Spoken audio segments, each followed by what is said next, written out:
कई देशों के खिलाफ लेकिन भारत के साथ नेतन्याहू के ऐलान से पाकिस्तान की उड़ी नींद। इजराइल का मास्टर स्ट्रोक देख दुनिया हैरान, भारत पर गजब भरोसा कर नेतन्याहू ने खाई कसम। नेतन्याहू बोले भारत हमारा सबसे पक्का दोस्त और बदल दिया पूरा गेम। भारत से इतना प्यार क्यों? नेतन्याहू ने पहली बार बताया, जानिए क्या बड़ा करने जा रहे भारत और इजराइल।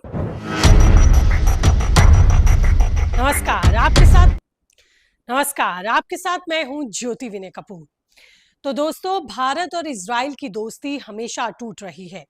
ये दोस्ती कई देशों की आंखों की किरकिरी भी बनी। पाकिस्तान कभी इस रिश्ते को पचा ही नहीं पाया, क्योंकि उसे पता है जब भारत और इजराइल एक साथ खड़े होंगे तो कुछ भी कर सकते हैं। अमेरिका भी कई बार हैरानी जताता दिखा, क्योंकि इजराइल अगर किसी पर सबसे ज्यादा भरोसा करता है, आंख बंद करके यकीन करता है, तो वो भारत है। भारत ने भी हर मुश्किल वक्त में इजराइल का साथ दिया, लेकिन इस बार इजराइल के प्रधानमंत्री बेंजामिन नेतन्याहू ने जो कहा, उससे पाकिस्तान की नींद उड़ गई और दुनिया भारत इजराइल के रिश्तों को एक नए नजरिए से देखने लगी।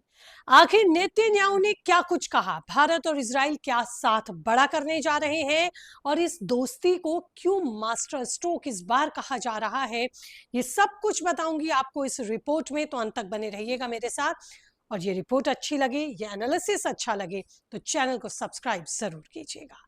आपका एक क्लिक हमें मजबूत करेगा। तो आपको बताती हूं कि इजराइल के प्रधानमंत्री नेतन्याहू ने भारत के साथ रिश्ते पर आखिर क्या कहा। देखिए, नेतन्याहू ने साफ कहा कि दुनिया के कई हिस्सों में इजराइल का विरोध जरूर हो रहा है, दुनिया के कई हिस्सों में उसे विरोध का सामना करना पड़ रहा है, लेकिन भारत में उन्हें सबसे ज्यादा प्यार और समर्थन मिलता है।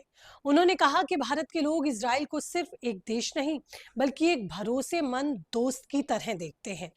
इसके पीछे बड़े कूटनीतिक मायने हैं, क्योंकि ऐसे समय में जब पश्चिम एशिया में तनाव बना हुआ है, दुनिया अलग अलग खेमों में बट रही है, तब इजराइल का भारत के लिए खुलकर बोलना बड़ा महत्वपूर्ण है। अब सवाल यह है कि यह भरोसा आखिर इतना गहरा क्यों हुआ? तो देखिए, इसकी शुरुआत आज से नहीं है, इसकी शुरुआत हुई साल 2017 से। याद कीजिए वो वक्त जब पहली बार प्रधानमंत्री नरेंद्र मोदी इजराइल गए थे।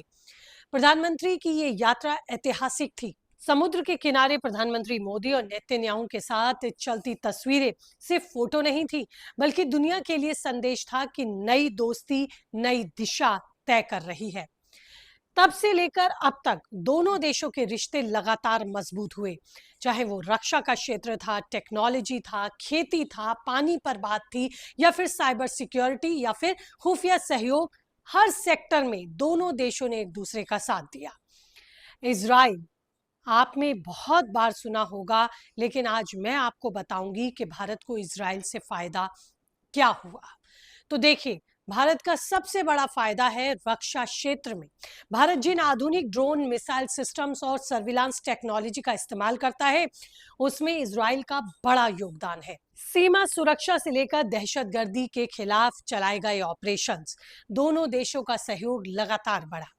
दूसरा बड़ा फायदा टेक्नोलॉजी और खेती में। इजराइल ने भारत को पानी बचाने की तकनीक दी, ड्रिप एरिगेशंस और आधुनिक खेती के मॉडल बताए।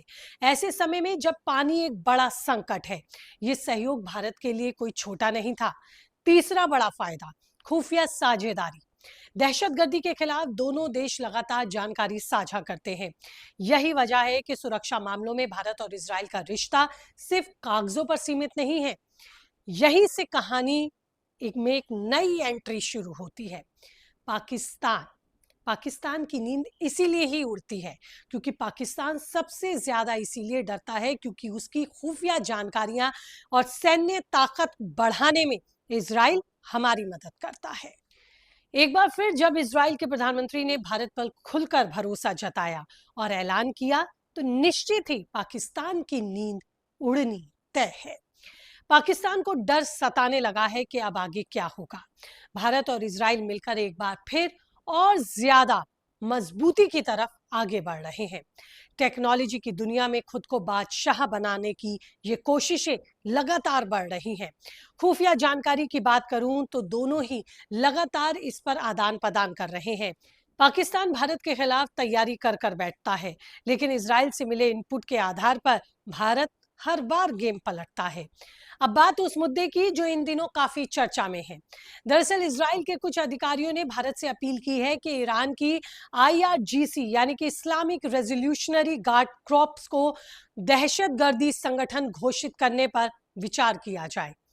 हालांकि भारत हमेशा संतुलित कूटनीति अपनाता है और अलग अलग देशों के साथ अपने रिश्तों को ध्यान रखकर ही फैसले करता है, लेकिन इतना जरूर है कि अगर इजराइल ने इस बार ये बात कही है तो भारत इसे हल्के में नहीं लेगा।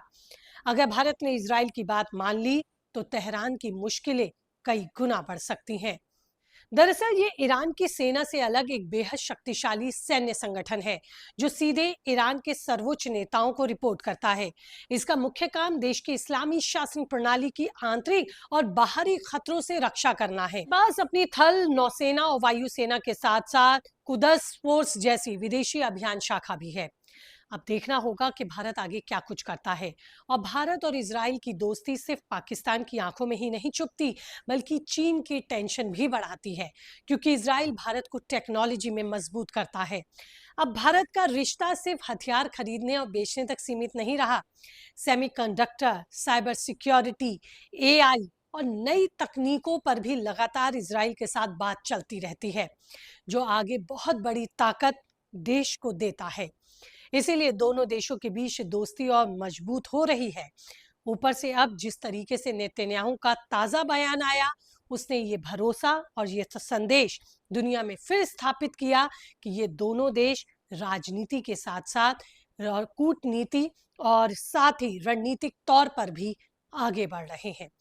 लेकिन आपकी इस पर क्या राय है? आप क्या सोचते हैं? कीजिए कमेंट, रहेगा मुझे इंतजार।